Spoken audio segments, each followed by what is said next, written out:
Hello. Uh, Welcome. wow. It's we're back so We soon. t we told you we would be a while before Black Clover more, and we were correct actually. We're sending this back in time. Yes. It's This currently 2042. this actually takes place in the future, but don't worry. Um, Can't believe the aliens arc of Black Clover lasted so long. dude, I told you it was gonna be real. Hmm, Anyways, they don't know about that yet. We're not. Let's try not to spoil the final arc of the series. Come on, man. right. Uh, Can't spoil Yuno's twin sister Juno. yeah. Juno from the hit movie Juno. Yeah, Damn, can't whoa. believe it. Anyways, this isn't a real episode. Can you believe It's it? fake. You're imagining it. It's a bonus episode. That's right. Yeah, we're gonna talk a little bit about the Reincarnation Saga and kind of give like a review-ish. Just like talk like about it in retrospect. Now that we've completed it, we can kind of talk about it more generally, give our thoughts, and we're also gonna be giving our top threes in several categories. That's Can you right. imagine that? We're doing our top three fights, our top three anime OPs, our top three characters, and then our top three arcs. Yeah. Woo. I'm so Yeah, excited. I'm ready. Yeah. So Mm, we're gonna talk about like our top threes before we like go into like a conclusion because this will give us a little bit to talk about, get We're us started. yeah, break the ice, if you will. Yes. Yeah. I'm gonna go first and I'm gonna talk about my top three fights. Damn.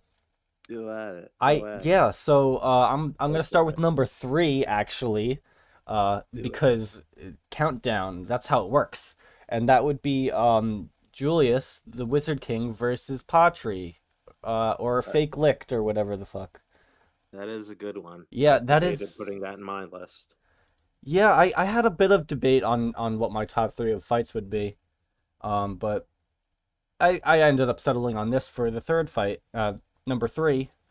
Um, I kind of just we've talked a lot about the magical attributes and like the advantage system that they have like in fights. We've talked about it a little bit, and this is another one of those fights that kind of exemplifies that, where Julius uses time magic, which is normally like really invincible just because he's able to like stop time, he can predict the future and just things of that nature.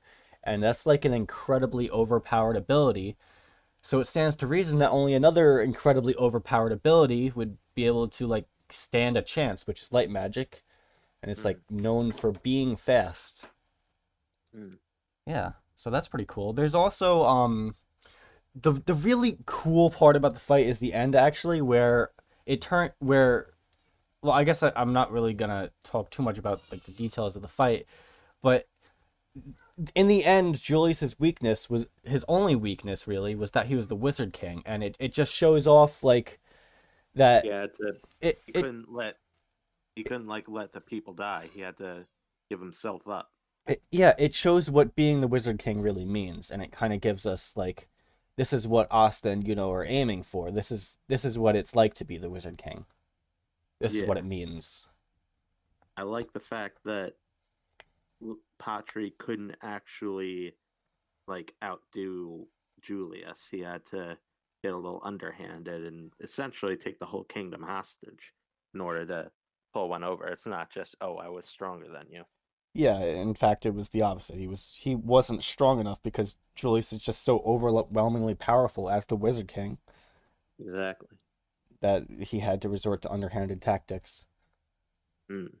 All right. So now down to my second fight. My second favorite fight would be the Black Bulls versus Veto, which is like kind of like a really long fight that takes place during the Seabed Temple arc. Um, the reason It's I pretty like much the arc. it's like the whole arc basically, yeah.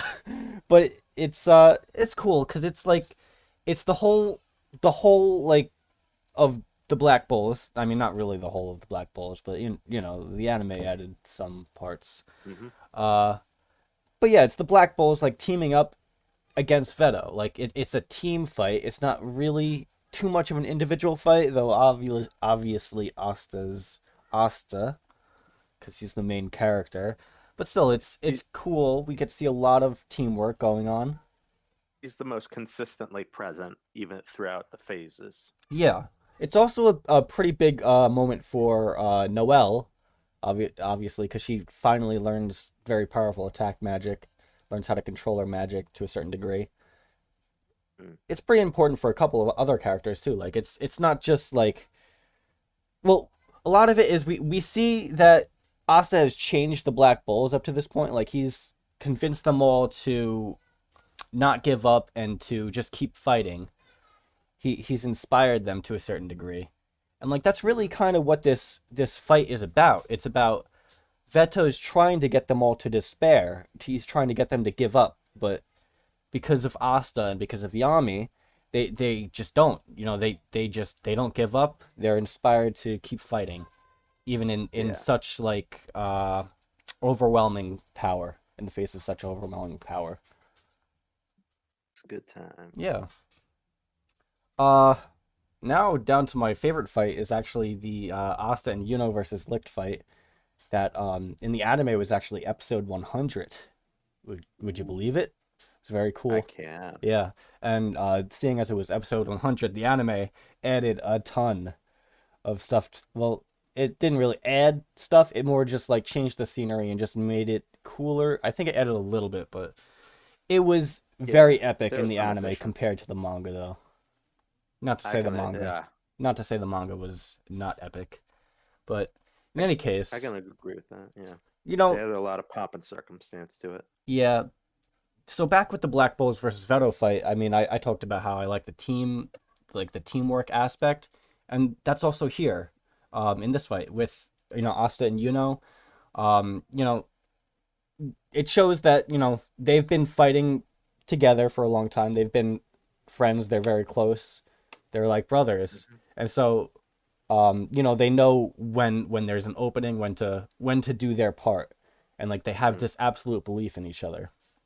And there's Mm. this one part where where Yuno believes that Asta's going to break his limits at this exact moment when he creates an opening, and Asta does. He breaks his limits. He comes in and they do a very cool final attack. Even though it doesn't really work out, they end up losing, but it's still a really really cool fight to watch, It and to is. experience. There's also another aspect to the fight, and that's like that Asta and Yuno are kind of like the next generation, like to become the Wizard King or just to lead the world or just be cool people, I guess. And Mm. Licht is like the previous generation, and he's kind of testing them in this fight. Right. Yeah, This whole arc has like a running theme of like the last generation of Lumiere and Licht and Nero handing it off to the next generation, especially in the final fight too, but here too. yeah, it's definitely present throughout the entire arc, and um, Mm. yeah, it's pretty cool. Another thing about that is it's also cool that Licht is sorry, Yuno is the reincarnation of Licht's son, which is another aspect of that. Like he's uh you know kind of passing the torch over. I Hmm. also have a theory that Asta might be the reincarnation of like the twin. Just he wasn't reincarnated properly because like he lived, so he wasn't like dead when the reincarnation spell was cast or whatever. But that's just a Yeah, theory. I think it's pretty cool, like for like the it's two a sons cool to fight against idea. Licht. It's a cool idea, but I feel like it kind of goes against some It of maybe. what Asta goes about because sort of like supposed to be the gifted child. He has all this stuff going for him, and Asta really just gets shit on. He Well, has to yeah, make the the best whole of thing about Asta is that he's completely unremarkable. it. That there isn't something special about him, and that's Yeah. why he's special, etc. But Mm. in any case, that was my top three fights. Mm. Hey, Ash, you haven't said much. What's up with that? Are we gonna have to kick you out of the podcast? Dude, I am so down for that. So what are your top 3 fights? Tell us. I guess I'll start from number 3. Oh Yes. shit. Copycat. Well, I don't know. I just figure that's. I'm fucking with you. Okay. Go ahead. Tell us. Number 3. Yami versus Patir. In the Oh, hell yeah. in the cave. Aha. It plants the seeds like way early on for Yami's like suspicion, and like shows his like intuition, and that he's like way more like in tune with what's going on than like you would think from the big scary guy who like drinks and you know. That is true. Right. And it introduces Ki, which is a pretty cool mechanic. Lets Asta, it shows that Yami's like a qualified mentor, and like gives Asta the ability to keep up since he doesn't have magic sense like everyone else. And he's funny. Yeah, he's a funny boy. It's all funny. Probably the funniest and arc, I think. It's like the first glimpse we get into the whole break your limits right now, motherfucker kind of thing, other than like maybe the first episode or a chapter, I mean. It's kind of really where we see Yami really exemplify that. It's where we idea. learn that that's like the mentor characters kind of thing. Yeah. And I don't know. I just thought it was cool. I agree. Like establishes the like elemental weaknesses that are like reasonable and shit. And I just liked it, and also I didn't think either of you guys would have picked it. Yo, I was debating. I was considering it. My yeah. number 3. I actually had a top 5, and I had to pick 3, and it was one of the top 5. So you could say it's a notable mention. Number 2.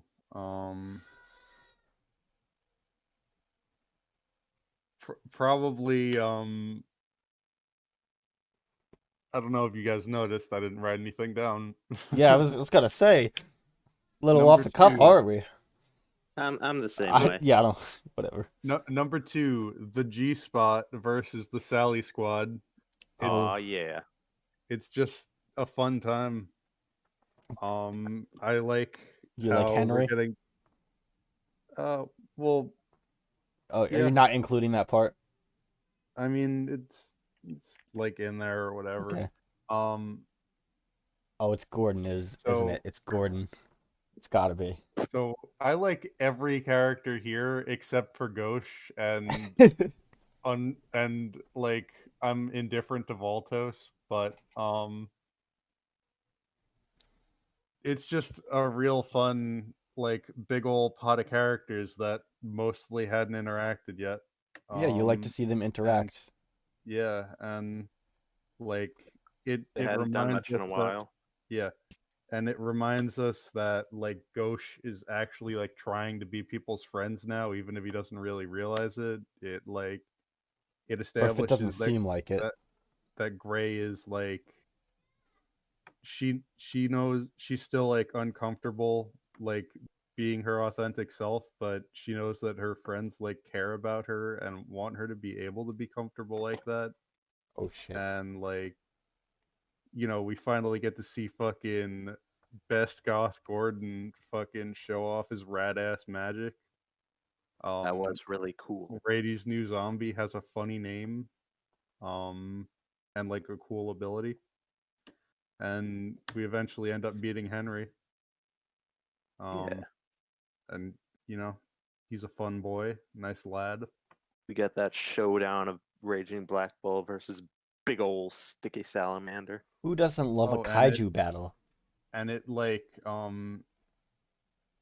reminds us that there was like a magic stone that wasn't accounted for as far as like Julius was aware because Nero just like stole the Witch Queen's earring, and it was in the No, Black no, Hole this side. is the one No, from wait. Saucy No, Village, yeah, not yeah, the yeah, yeah, yeah. Witch Queen's earring. Right. Yes. This is before we knew anything about the Yeah, magic brings you stones, and back. it just brings it all full circle. Because Yeah, You I wouldn't don't know even if I think of meant, it, yeah, right? absolutely. Except I did. Because it's like the weirdest fucking diversion when you first see it a couple chapters in. that's Um, true. It's like it happens like in the middle of the Gravito Stone raid. So you're like, why are we here? What's up Then you with this? realize, no, I meant Nero stealing that stone. oh, Oh, oh yeah, Yeah. Um, I don't very know. cool. Good time. I think that's all I have to say on that matter. That's cool. I mean, we all like the fight. It's good. So we're supposed to be discussing the manga.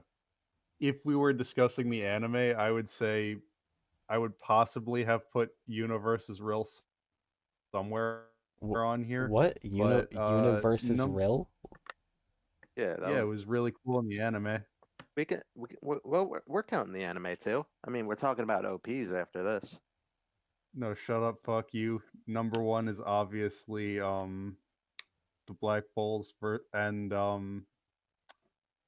and Kahono and Kyoto versus Veto. Oh yeah, Okay. I have literally nothing to add. It's just a really cool fight, and You just agree with whatever I said.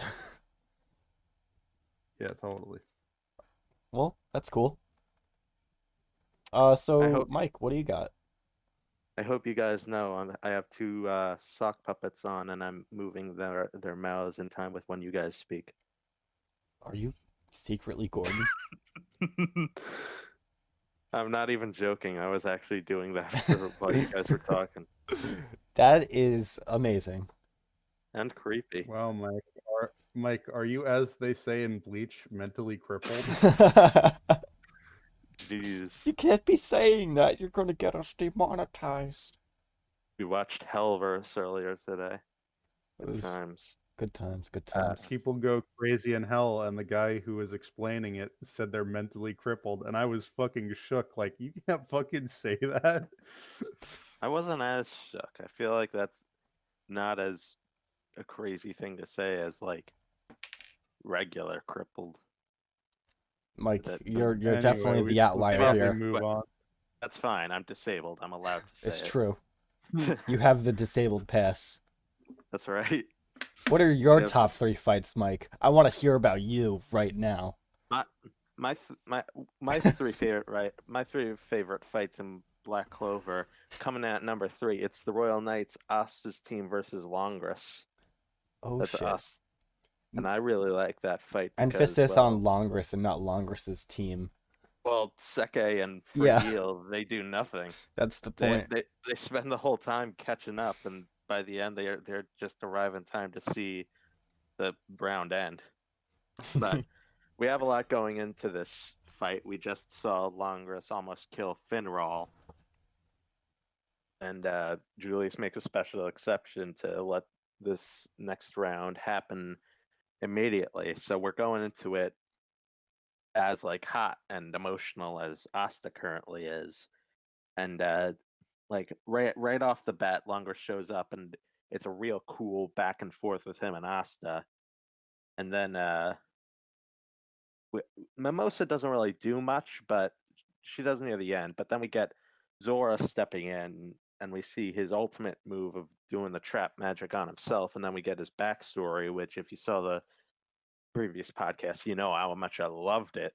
And then it caps off with Black Asta just beating the shit out of Longris, and it's so good to see. And we also get a little bit of Mimosa like healing Zora, and he's like, "Fuck you, you're a royal," and she's like, "Yeah, but I'm also your teammate, so fuck you back. I'm healing you." And it's a real good time. I can like think back on that fight and think like, okay, like I didn't feel it slowed down at any point. It was from the get go, did what it wanted to do, it said what I wanted to said, and it gave me my favorite character's favorite backstory, I and I think liked it. I think that was a really good way to do like a smaller scale fight and like have it, really just flow well and just work really well and is memorable without, Yeah. being like this crazy fight. Like, It did. this is the final It didn't. fight. Didn't overstay its welcome. It like it didn't overstep its like relevance in the story, because like this isn't like an Eye of the Midnight Sun match. This isn't a fight over the Magic Stone. This is just like all the stakes are really kind of It's basically emotional. it's basically just a sparring match, but it's escalated like because of Yeah, emotions, yeah, which is cool. exactly. Asta's all hot about Finral nearly getting killed. Longress is going through a mental breakdown, which is always nice to see. Zora's got his baggage, and we have the emotions of like, will Asta move on and face Yuno in the final round, which he doesn't, and that's a crazy thing to experience. Yeah, It was a good time. definitely. Coming in, What's up? coming in at number 2, I was gonna say, is a fight you may have heard about before: Black Bulls versus Veto. Whoa, Um, never. I, You really like that fight? What the fuck? I know I'm such an outlier. I'm such a contrarian. I can't believe you would include that fight. Yeah, I love it for all Anything the to same add on it? reasons. I love it for all the same reasons you two loved it. The way it goes in phases, the way everybody is involved, almost everybody, and in the anime, like very close to everybody. Um, and oh yeah, I also wanted to say Beast Magic, very cool. Oh yeah, I didn't li- even mention I that. li- I liked how it was used. All right. Yeah, and going into number 1, it's well, first I wanted to mention the final battle against Zagrid. That would have been like my number 4 if this was like a top 5. But my true number 1 is the Glamour World battle. Sally, Vanessa, Charmy, Magna, and Luck versus Reeve, Elf Dorothy. You can go, like, I can give you a play-by-play, but I really already did that in the podcast, so I'll just reiterate that I loved how out of the ordinary it was. I loved how strategic it was. Everybody that was present for it was put to great use, and they all had their moment of contributing to the ultimate solution of summoning the real Dorothy. And then we get to meet the real Dorothy, and she's really cool and fun.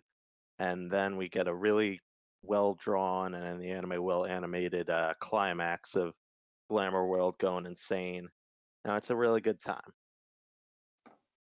It does You get guys, very, very hectic towards the end, which is pretty cool, to be you honest. guys It's a know good how time. I didn't write anything down? Yeah, what's up? Yeah. I should have said my number 1 was Noelle, Nozel, and Zora fighting the no-name elves when Noelle unlocks the Valkyrie armor. That shit Oh, was you hype as mean fuck. okay, Against Latoile or Latoile? Bavel Well, or whatever. yeah, the elf version of Latoile. Yes. That's a really good one That too. was a cool fight. Yeah, honestly, pretty much any fight involving Noelle is pretty good. Yeah. I'd say so. Yeah. All right. So now that we're done with the fights, we actually we're gonna be talking a little bit about the anime OPs. Um, Great yeah. OPs. Like, this anime has like the most consistently great openings, I think, of any anime I've seen. Yeah, I mean, I've heard that said a lot on the internet. A lot of people seem to consider that, these are some of the best OPs. Like, even if all of them aren't like one of the best OPs ever, like the consistency here is like every single one of them is a pretty good OP, at the Yeah, very this was. least. I think this top 3 was the hardest for me.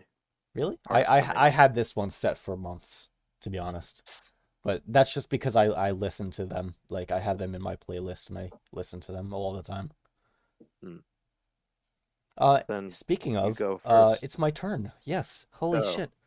Go at it. My number 3 OP would be the 5th opening, Gamashara, which is the opening for the Witch's Forest arc. It's to be honest, this section probably isn't really going to be that long because there's not really too much to talk about. But Yeah. with a lot of the OPs, we get cool like team shots of like the Black Bulls and other important characters, and that's true here as in most OPs. Um, but I don't know.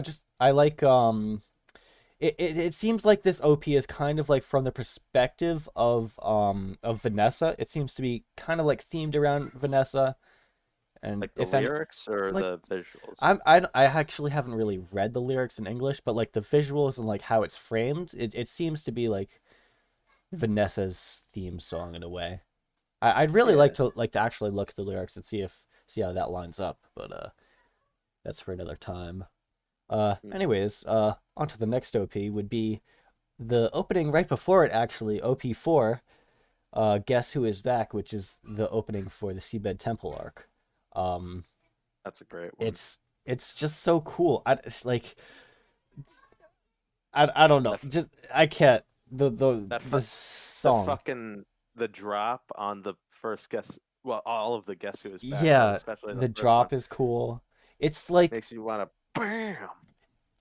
so a big part around this arc, the Seabed Temple arc, is that like it's like the Black Bulls like arc. It's like them teaming up and working to fight Veto or whatever other obstacles they have during the arc. And It's their first big team up yeah, and mission. the OP really like displays this. It shows all of them, mid fight and doing cool things. It looks so cool. Like a couple of like the couple of the shots, like the one with Magna and Luck, and the I ones with love that Finral one. and Vanessa, like those are really cool. Like it's very drawn very nicely, cool effects. A lot of the OPs have like really good like special effects.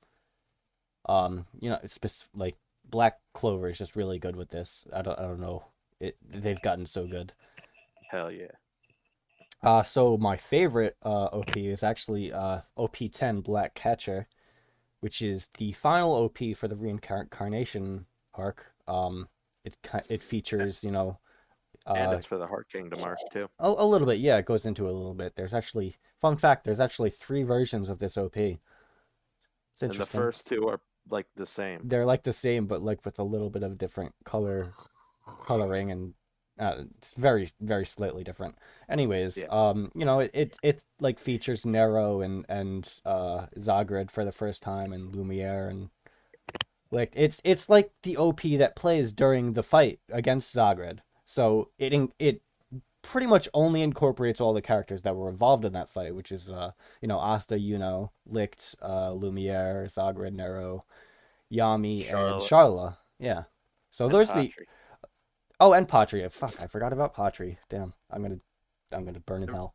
Fucking Patry. All my homies hate Yeah. totally cannoli. So, like I was saying earlier, a lot of the OPs seem to incorporate, all the Black Bulls and this vast cast. It like gives them all their own shots. But this The one, captains. the captains, yeah, this one's more focused on just this group of characters that are in this fight, which I think it's pretty cool. It's very cool aesthetic. It's all like black and stuff.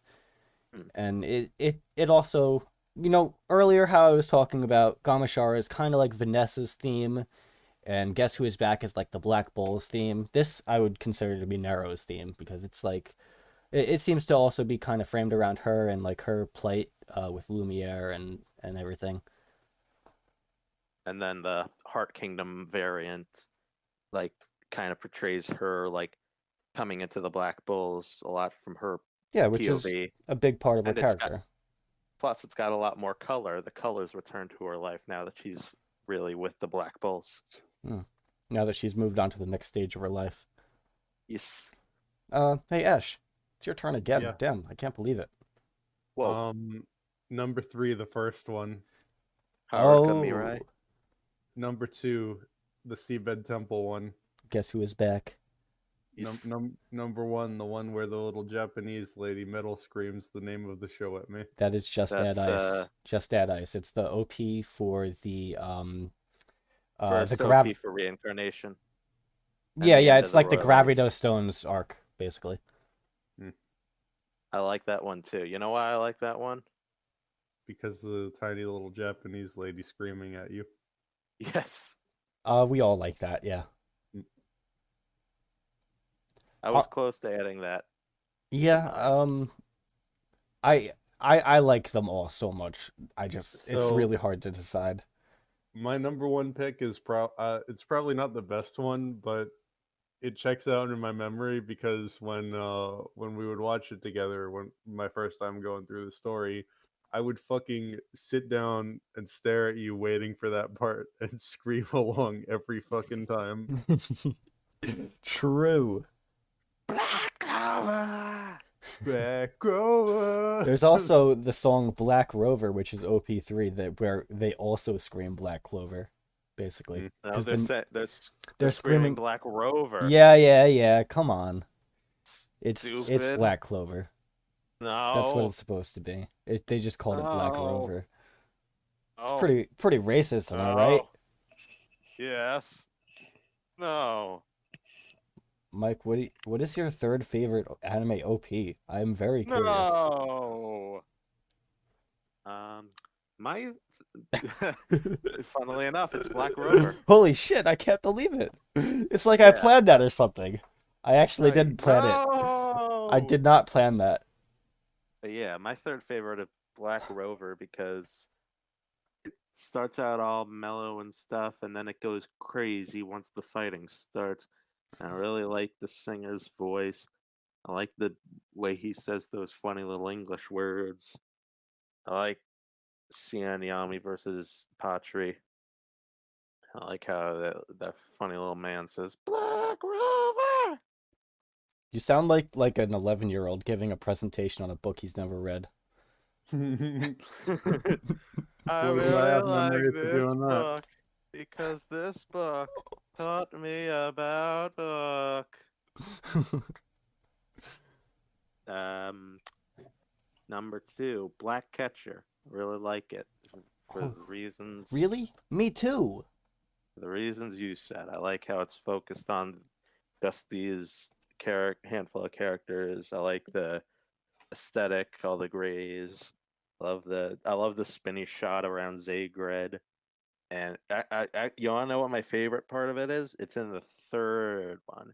The third version has my two favorite bits. The one where Asta's running and he passes by like a bunch of minor characters like Rev Chi and Gelder. Can you believe there's an opening with Rev Chi in it? Holy shit. And I really love the end of the third version where we zoom out and we see the upcoming villains from the Spade Kingdom. That got me really excited. I don't know why, but it just did. In what way did it make you excited, Mike? The horn. That's what I wanted to hear. And number 1 is Haruka Mirai. First bit of anything Black Clover I ever saw on it, actually. And Yeah, back yeah, then the animation for the series wasn't that great, but the OP was top notch. honestly, yeah, a lot of these Black Clover openings have this sort of like harsh, gritty, like gray and black, dark aesthetic.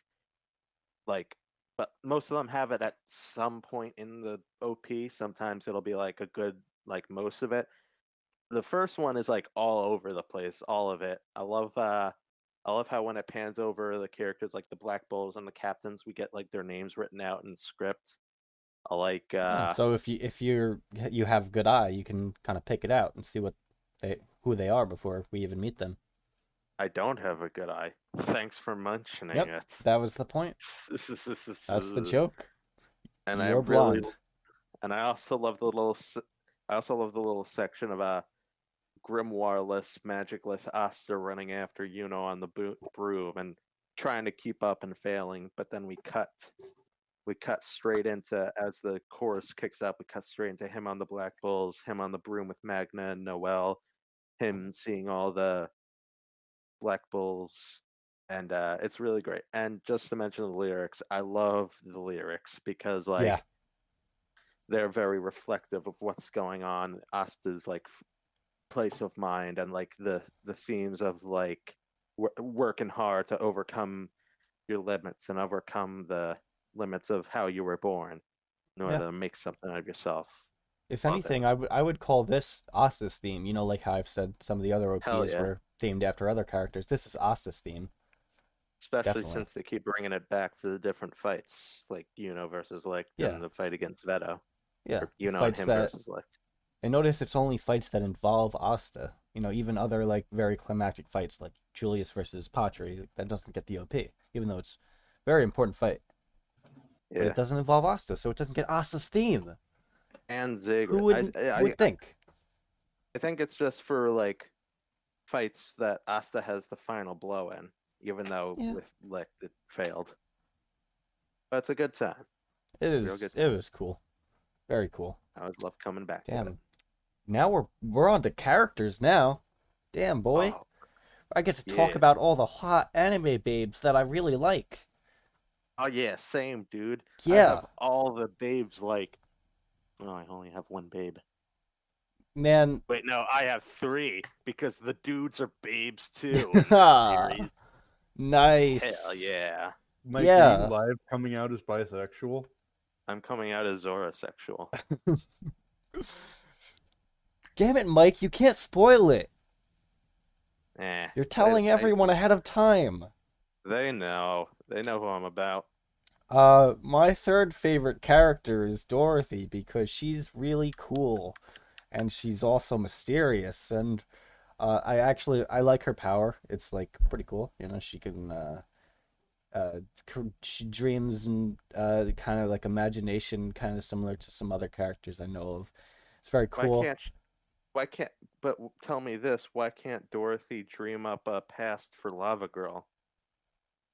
Why can't she dream and escape the planet Jewel with her friends Shark Boy and Lava Girl? Is that It's in her journal. She is just that- doesn't remember it. Oh yeah, Is that a fucking Shark Boy and Lava Girl reference. Toontown reference? Oh, It's- speaking of Shark Boy and Lava Girl references, would you guys like to watch the Next Generations movie that they're No. releasing on Netflix Hell No. in like a month? No. I'll make sure to get back to you guys with my review. Secretly, yes.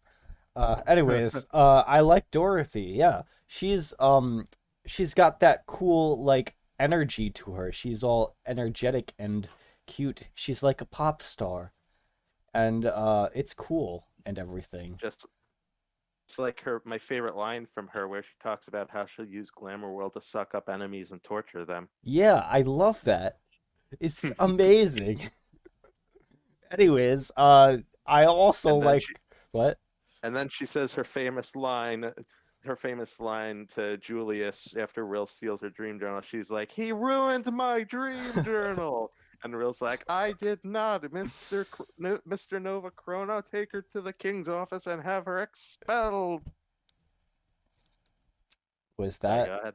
a Shark Boy and Lava Girl reference? Anyways, No. yeah, so I also like Nero. Did you know that? I like Nero too because I like You- her character.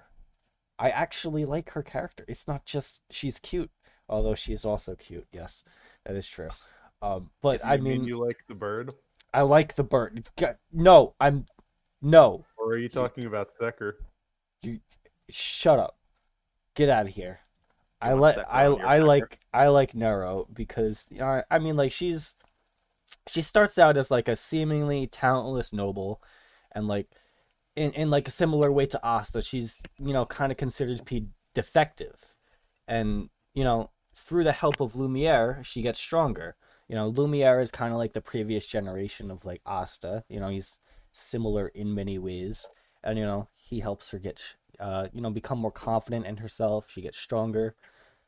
And really she's just cute. That's it. Yeah. I also like Mimosa and she's cute. That's it. Best girl. She's like a princess because she's a princess and I like that aesthetic a lot. And That's true. she's nice. Do you like Mimosa how? is cool. Yeah. Do you like how she grew into a capable fighter and strategist for the tournament arc? I do, but I'm not gonna lie, that does not factor in at all. I just really like her because she's cute. Do you like the fact that she's helpful to everybody, even her enemies, like we saw with Raya? The same thing I just said. You like the fact that she is quote unquote stacked? Yes, very Awesome. much. Great. Yeah. Ash. Hey, listen. Reflection. Why do I have to keep you? You got to do it yourself. You got to start. Go. Come on. Yes. Okay, so Mush. shut the fuck up, Forrest. Oh my god. We have to bully you this whole time. It's necessary. Number 3, Gray. I like how she like very clearly has like actual anxiety and shit, but you know her friends still care about her. She still wants to be around. I like how even though doesn't have a power conducive to combat, she's not gonna just stand there and let her friends get hurt. Plus she's cute. She is. I like her pants. Yeah. Number 2, Yami Sukehiro. I basically explained why when I explained the fight he was in. Number 1, Noelle. I just really like her character arc, She's great. and she's Yeah, fun, She is fun. they're all and fun. she's cute. I like me some uwu romance characters, and I feel like the take they go with it on her is pretty funny. I enjoy it. She is tsundere. Number Lots of one. lulls. Also, Yes. she's got like cool powers. Yeah, water is cool. We all like water because we drink it every day. I don't. Yeah, Mike's drinking Mountain Dew every day. I That's drink. why he poops so much. You're gonna die before the age of 12. The only liquid I subsist on is straight olive oil. Holy shit. That is the I best way to die. Dude, Mike, I'm completely the same except with cum instead. Oh my god. Oof. Get in the jar, you. I would love to be in your jar, Mike. Do you want to know? Well, do you want to know who my third favorite Black Clover character is then? I don't really care. It is Nero. Because I love me some cute goth girl. Any cute goth girls out there, you know where to find me. In your dreams. Hey. Make sure to email the show, propose to him, become his wife, have a half goth, half blind baby. I would like that if it was Nero. Yay! But I like her also because, she has a really nice character arc going where she's obviously very traumatized about what happened 500 years ago. Her whole life was just kind of like upended by Zagrid's malfeasance. I think I'm using that word correctly. His nasty attitude. What a dickhole.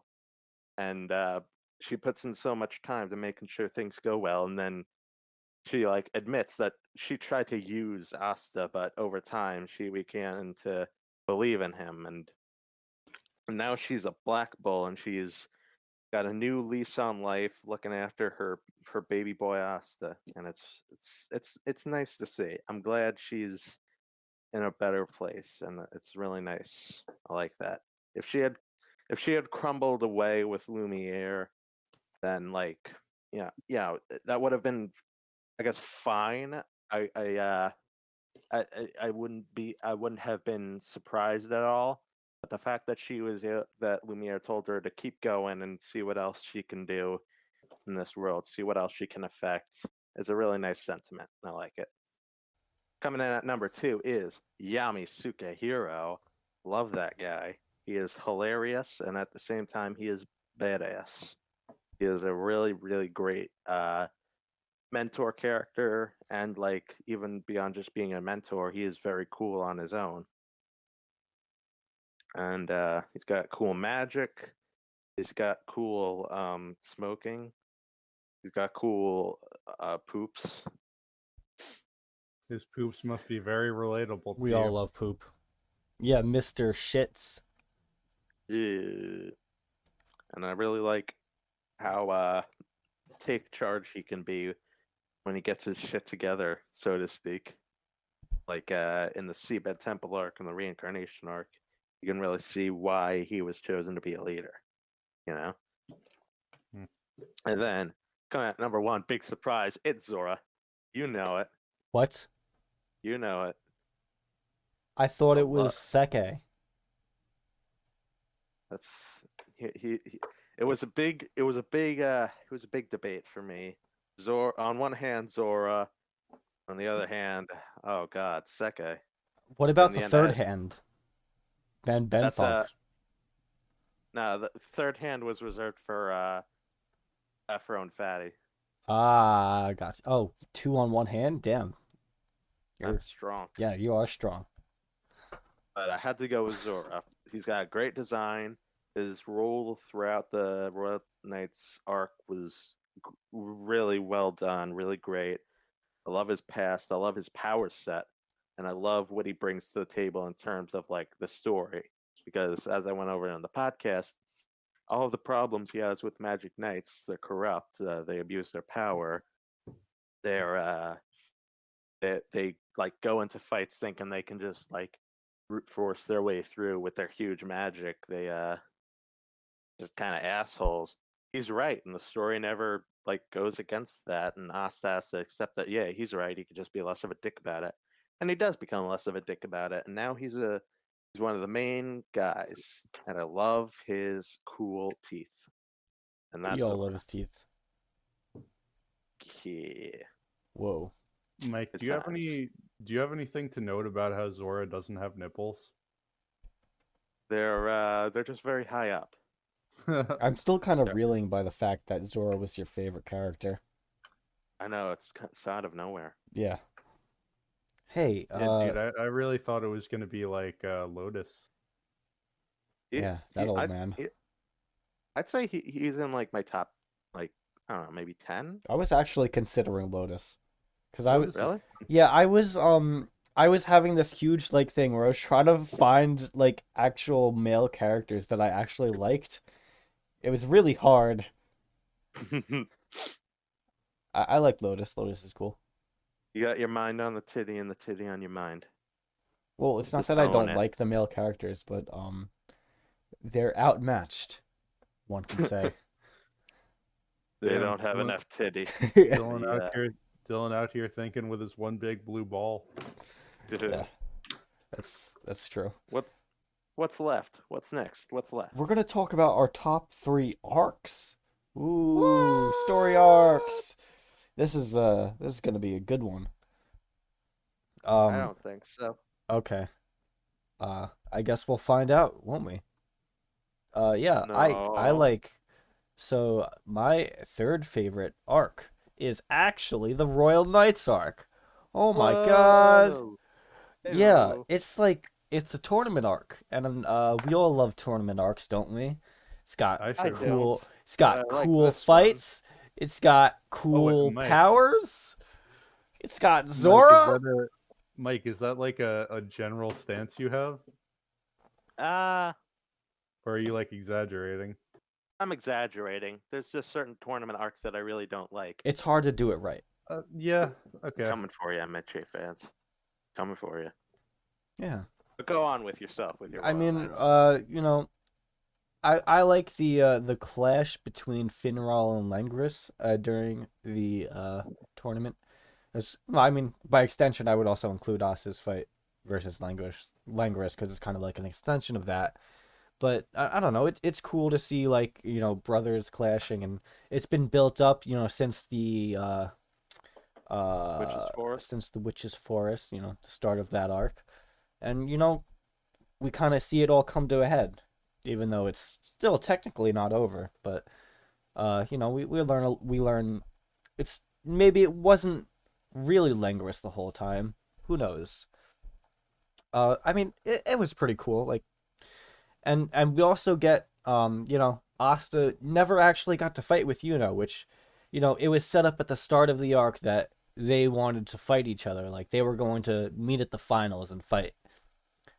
And it's just very unsatisfying when that doesn't happen because Asta ends up tying with Lengris, which But in a good way, unsatisfying. it's a right? good way unsatisfying because it leaves you anticipating the next arc when they team up and they kind of when Asta gets stronger, he really catches up to again. Hmm. Yeah, it really leaves you wanting more. It's a good suspense, I'd say. Yeah. Next is actually the Seabed Temple arc, which again is the arc with the Black Bulls versus Veto, which is most of the arc, so most of the things I said about that apply to this. But I mean it's cool, like it's cool. It's like the Black Bulls all teaming up. Like it's the arc like themed around the Black Bulls. They have like this really cool ensemble cast, like even outside of the fight, like we get a lot of like interactions between them and how they kind of feel about each other and everything. We finally get to see what Gray actually looks like. We get a lot with Noelle. Noelle is kind of learning a little bit from Kahono, and so is Asta. Asta's also learning from Kyoto, like in how he fights with the sword. It's I mean it's a pretty cool arc overall. It's a lot of it is back with the fight versus Veto. The whole idea of the fight is despair. Veto wants them all to despair, but Asta is not going to let that happen. They're just going to keep fighting.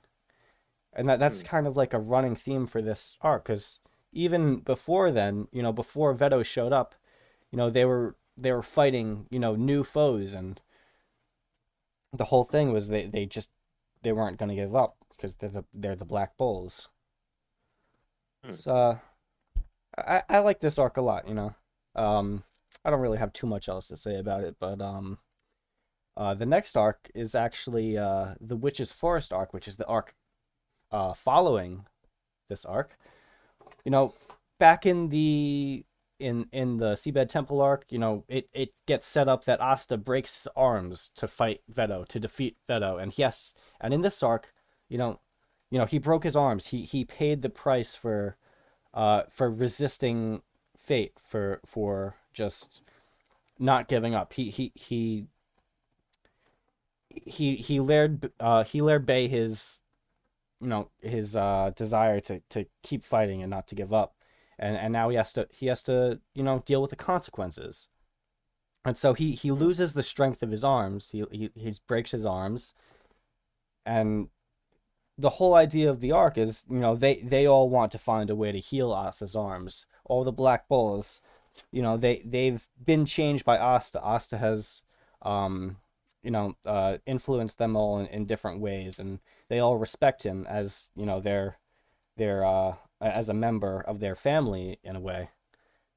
And another big theme of this arc is family, because the Witch Queen, she's like Vanessa's mother basically, or something along those lines, and she wants to control Vanessa because she's her family, she's her parental figure.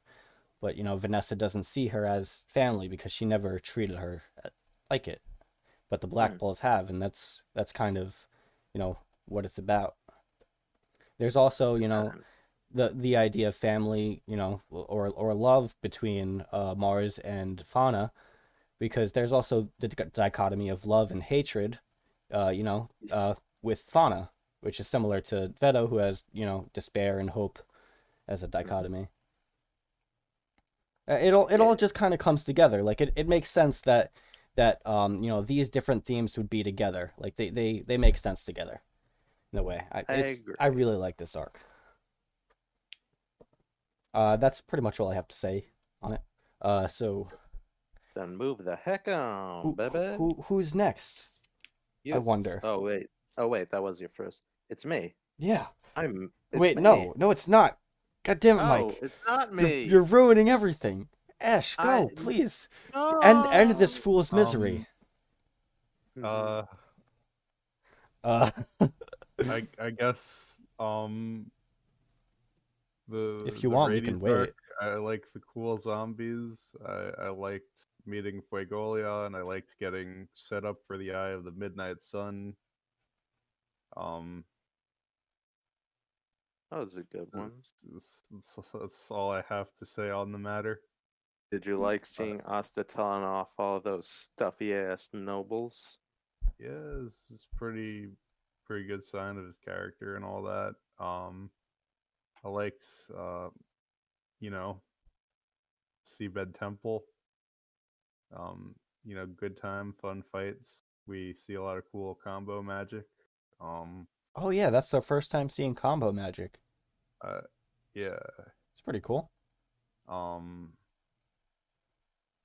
I guess number one's got to be the reincarnation arc because we just get a lot of cool set pieces, a lot of moving parts. We see a lot of cool interactions that we wouldn't have got up to that point. Get introduced to a bunch of new kinds of magic and like stuff that's just been waiting in the background coming to the forefront. And it like pieces together the mysteries that have been laid out before us so far. Yeah. Yeah, It's a just, good time. conclusion to like this entire saga, I'd say. Yeah, totally. It's like all the other arcs were the setup and this is the payoff. And the payoff is always great, you could say. Yeah. So I think it's your Now- turn now, Mike. Go ahead. No. Do it. Now No. me the now boy. Do it.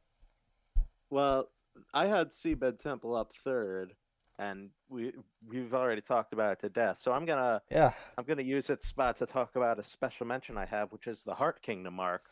Haven't reached. We didn't get to. We weren't going to talk about that.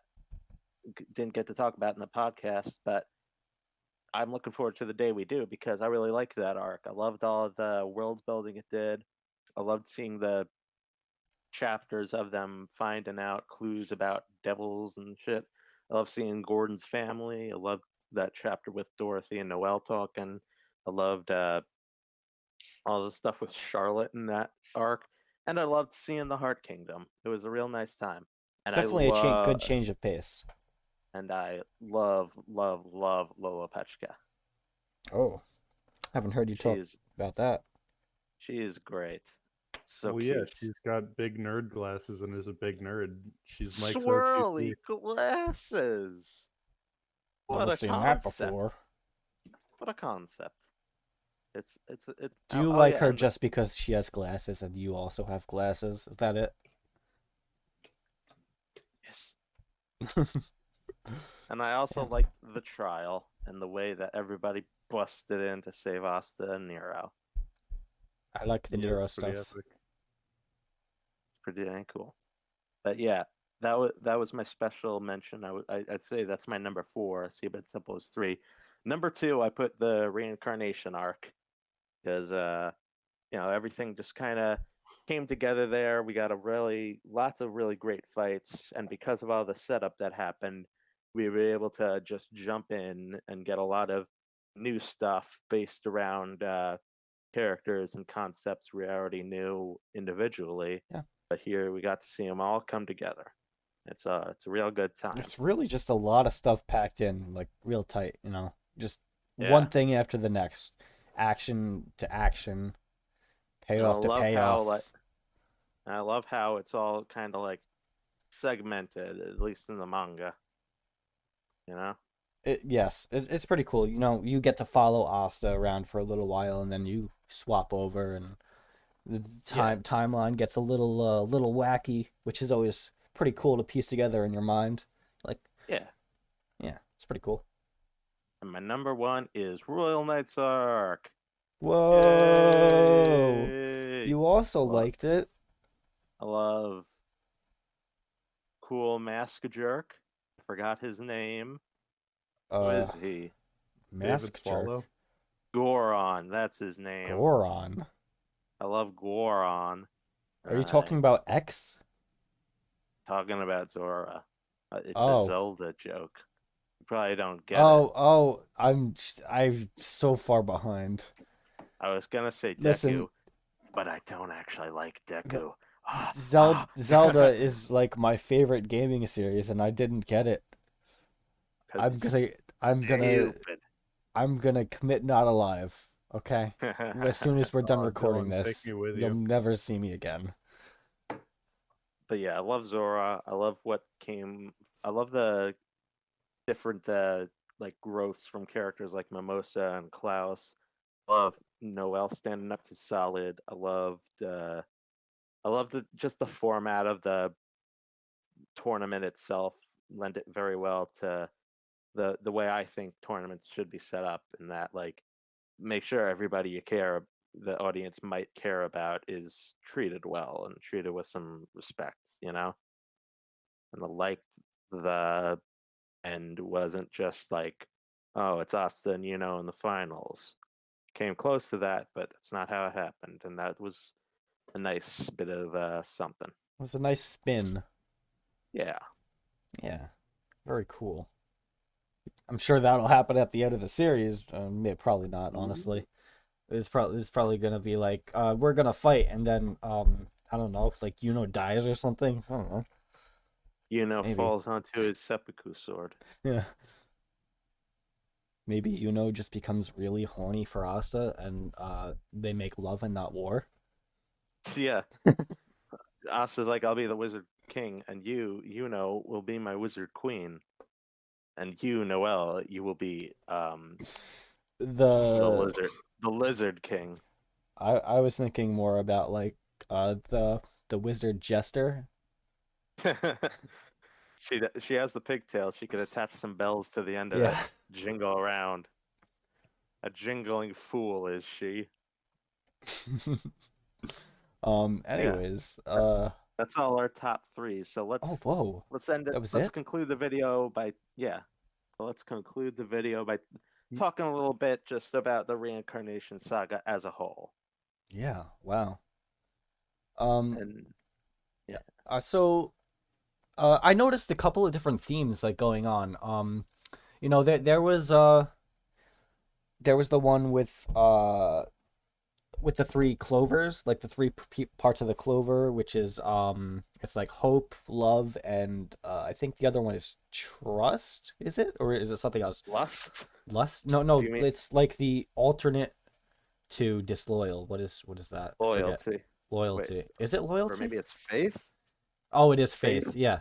Faith, hope, and love. And then obviously there's the there's a counterpart, which is despair, hatred, and disloyalty. Yeah, so I mean, we kind of see that through the third eye, the members of the Eye of the Midnight Sun, and it's just kind of like a running theme like throughout the entire saga. We see with Fauna, her I mean even we noticed like towards the end that like even though like they've been corrupt, like the elves have been corrupted to have these like malicious intents, and like they're hateful, they're despairing, they're disloyal, but it's not in their nature. Like it really just shows you like from the beginning that maybe there's something more to this, because it's not like it's not like they just wake up and they're bad. Yeah, there's something going on. So not everything's so cut and dry. Yeah. I mean, and even like there's also Patri, who he has a 4-leaf clover, which the 4th leaf actually represents luck, and in some way you can actually consider Love that character. He's the 4th eye or whatever. I don't know. He's like the 4th one, and he represents 4 eyes. Shut up. Get some better glasses. Mike, god damn it! I'm literally gonna kill you. Why do you have to talk about glasses all the time? I don't get it. Because I wear them. Oh, that's true. Okay, I forgot about that. But yeah, I mean, he represents misfortune. I mean, you can kind of see that, like, He this. brings it, but he's also pretty fucking unlucky. Yeah, so the second he gets his grimoire, he's his entire clan is massacred, and then he's reincarnated, and he goes to get a grimoire, and it turns out to be a four-leaf grimoire, which is really freaking lucky, but it's actually misfortunate because he's actually being controlled the entire time. It's like a Yeah. double-sided thing. Like on the surface, you would think it would be very lucky for him to get this powerful grimoire, but it was actually he was being controlled the entire time, and getting a four-leaf He was- grimoire is the worst thing that can happen to him because then now he's subject to Zagred's will. Zagred's will to, become a dark elf and so Yeah. on. It's pretty cool. That is cool. You guys have anything else to talk about? I wanted to mention something. Yeah. So, something that a lot of shonen does, and that it seems to be going this way for Black Clover too, is that the beginning saga or sagas is more episodic with its arcs to make up one larger piece, while later arcs become just like much more lengthy and stuff. Like take One Piece, East Blue is 100 chapters made up of like five or six arcs, while Dressrosa is also 100 chapters, but that's one arc. Black Clover, I think, based on how the manga's been going, it seems to be doing the same, where the earlier stuff is made up of shorter arcs. But the newer, like the Spade Kingdom saga, has been like, seems like it can be cut into just two arcs: the Heart Kingdom arc and the Spade arc. The anime alleviates this with some filler, but I would think of it probably as three, but anyways. what I'm trying to say is that I think this saga will be special in the end, in that it's made up of a lot of smaller pieces, more setup, more going to more unique places like the Seabag Temple, the Forest of Witches, the Royal Capital, going a lot of places, seeing a lot of things, seeing a lot of people. A lot of it mostly for setup for stuff later, like the Royal Knights, or not Royal Knights. Well, yeah, Royal Knights and the Royal Capital arc. Those are both pretty mainly used as setup for what comes later. Well, it's kind of but like but they're still nice little fun self-contained adventures all leading up to something bigger. I feel like that's something we got to like appreciate now, because future arcs, future sagas may go longer and more interconnected with their arcs. Yeah, it's kind of like the reincarnation arc is kind of like all of these separate disparate stories, but with like an overarching narrative to it. Whereas the later Spade stuff and probably the next saga after it is more of like a clear, like direct narrative that you're seeing play out very clearly in front of you. Whereas the Reincarnation Saga is more like amorphous, like a lot of things are happening. They're all leading up to one final conclusion, but it's different things. They can all kind of stand on their own as like their own self-contained story too. Yeah. Which it's I like both aspects, but it's cool that both are represented here in this one series. So it's very cool. Yeah, it's nice. It's nice to have. Any thoughts, Ash? Or you tapped out? Like, comment, subscribe, follow the Twitter. I like those share thoughts. the video, cut my balls off. All of the top 3 podcast members in the comments below. What did you top 3 podcast members? Yeah. We all know you're gonna win. Follow the Twitter, follow the Tumblr, follow me home. What? What? Okay. Balls off. Damn. Yeah. No, I want them. So we talked about this last time.